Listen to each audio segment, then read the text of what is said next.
Good afternoon. My name is Peter Carrozza, President of the Professional Firefighters of Connecticut.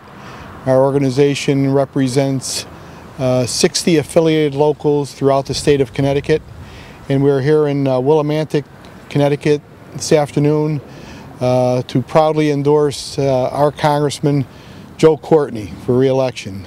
Congressman Courtney has been an outstanding advocate for public safety officers, for firefighters in his career, and we look forward to working with him the next 2 years. And at this time, I'd like to introduce the President of Local 1033 here in Willimantic, Connecticut, Ron Lemire. President Lemire. Good afternoon. I as well would like to endorse Congressman Courtney and thank him for all his assistance and everything he's done for Eastern Connecticut in particular.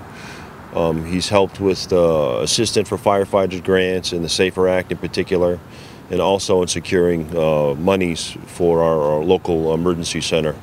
And we are very happy with the fact that he's been able to help us with this and our community as a whole. And we endorse him, and hopefully moving forward we'll be able to get additional funding to improve our community and make things safer. So without any further ado, Congressman Courtney. Thank you, Ron. You're welcome. Thank you, Pete. Thank you, Congressman.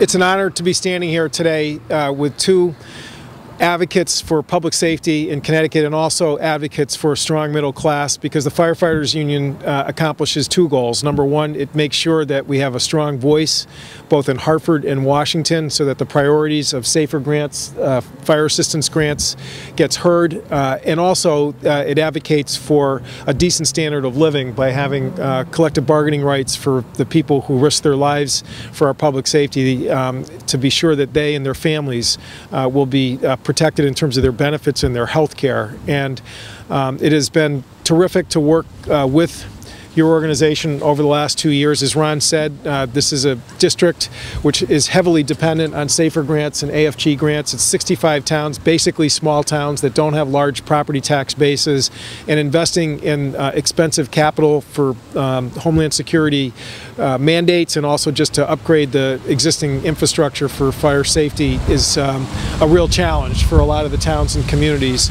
Our office has made this an absolute top priority. As a member of the Fire Caucus, we pushed back against the president's cuts in those areas, and then we have individually, town by town, worked to advocate for those grants to go through. And we're very excited about the fact that Willimantic hopefully shortly will cut the ribbon on a dispatch center which will serve not just this community but really the entire region, to make sure that we have absolute state-of-the-art technology to respond to emergencies, both large and small. This is a watershed election coming up in the next 13 days. There are huge choices before the voters on the ballot.